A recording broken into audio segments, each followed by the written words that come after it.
Hello friends, welcome to my channel Sushant. Today we are at the fifth and last topic of our lesson on IQP.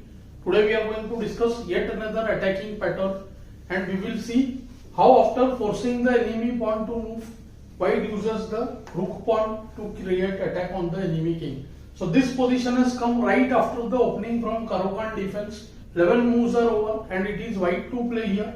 White firstly improvises his position and looks to build a kingside attack. White goes re1, very standard move, stops e5 permanently and like has to do something about his c8 bishop, so he goes b6. So basically this is an important position. Here white has to make a plan of creating an attack on the king. Like I told in the last lesson, white has one more plan. The break d5 is not working, there is no attack on f7. Rook lift is too slow in this case. So white uses the maneuver bishop c2, queen d3 and attack on h7. So this will force black to go g6 because of the threat of bishop f6. But as I said earlier, bishop c2, q d3 allows nb4. So white goes first a3, stopping nb4. Now see bb7, bishop c2 and see q d3 is coming by force. Rook c8, q d3. And here the move g6 is forced because see h6 doesn't do anything, just bf6 followed by qh7 mates. So black plays g6 and now white has to plan to build the kingside attack here. First he goes bh6, forces re8, means f7 and e6 can be targeted, and now see rook a1. White keeps the idea of d5 open like we saw in the first lesson. bb3 and d5 is one of his main idea. But see, black will stop that. Black can often play the move nd5 himself, which is what he does here, knight d5. And now what would you do as white?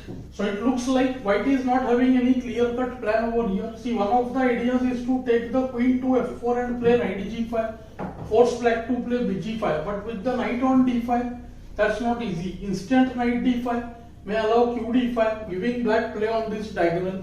So white goes h4. Very important plan. Another way to break the g6 point. The first small tactical idea is bishop h4 loses to knight takes d5, queen d5 not possible because of nh4, and after knight d5, e5, rook e8, queen e8, knight h4. White wins a piece for free. Black now underestimates white's attack and just plays the move a6. Maybe he was counting on the move knight c3, which he played later. So h5, black goes knight takes c3. This happens to be the main part of analysis, and now we will see how white never gives black any chance and it's like a combination by force. White to play and win. What would you do as white? Obviously he didn't take bc3, he was still to go with the move h takes g6. Now knight cannot be moved because see both g takes f7, king f7, queen h7. That would win on the spot. I would say gh7 is not great because of king h8. Now comes h takes g6.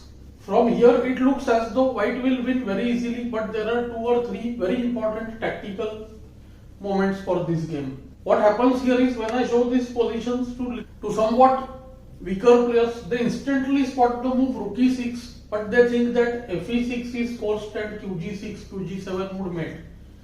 See, these are master games. So of course black may miss something, but not as simple as rook e6.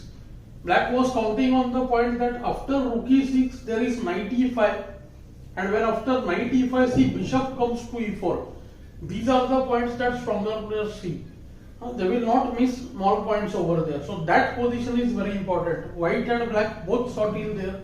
See, rook takes c6, knight e5, knight takes e5, bishop e4. This white had to solve before getting into this position. See, otherwise d1 hangs, queen attacked, c2 attacked, e6 attacked, and suddenly something would be lost. What would you play as white here? Of course, white had seen the move rook takes g6, which makes white's attack winning. There are few critical points from here as well. Firstly, of course, g6 loses on the spot. There is knight takes g6, no one is taking fg.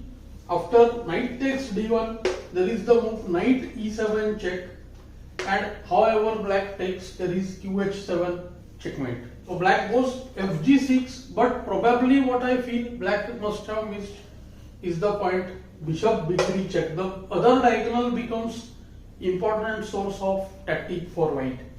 Now see, there are all kinds of trouble over here. There is no way to block the diagonal, because if bishop moves to d5, then just qg6 can wait. If the knight moves to d5, see, even worse, queen takes e4, black is in serious trouble. g6 is hanging, d5 is hanging, it's a lost position on the spot.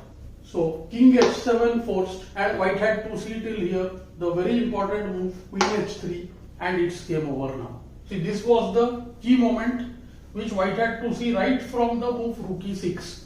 Some more ideas are there, but I think by this time it's clear that white should be winning. Multiple threats are there, bf7, nf7, bishop f8, one of the main ideas, or even the move bg5, most simplest, king g7, qh6 checkmate. That is the basic threat. So black goes bishop h4, b takes c3. In the game, black went rc7, guarding the f7 square, because one of the threats was bf7 also, along with knight f7, bg5. White goes knight f7, queen is attacked, bg5 is a major threat. q7 would lose to instant c, bishop g5. So rook takes f7 forced, bishop takes f7, bishop f5, attacking the queen first, queen h2, and rook e2. White is good 2 pawns up, and the black king is also unsafe. Here also king h6 would have been met by b8 followed by qh4. Bishop just goes back to e3, protects f2, pins the h4 bishop, means the threat is g3, and also f2 is protected. The rook on e2 is also now not looking that great. g7 attacking the f7 bishop, and now bishop c4. White attacks the rook on e2, rook c2, and white plays a very important move, the decisive move of the game, queen f4.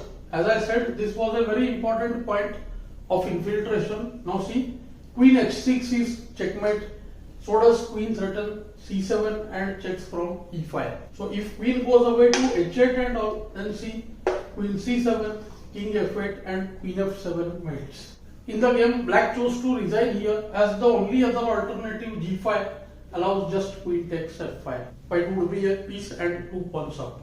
So in this case, we saw another plan, how the battery bc2 and queen d3 was used to provoke g6, and then white uses his hook pawn. I hope you found these lessons useful and instructive. Do let me know in the comments below. Thanks for your time.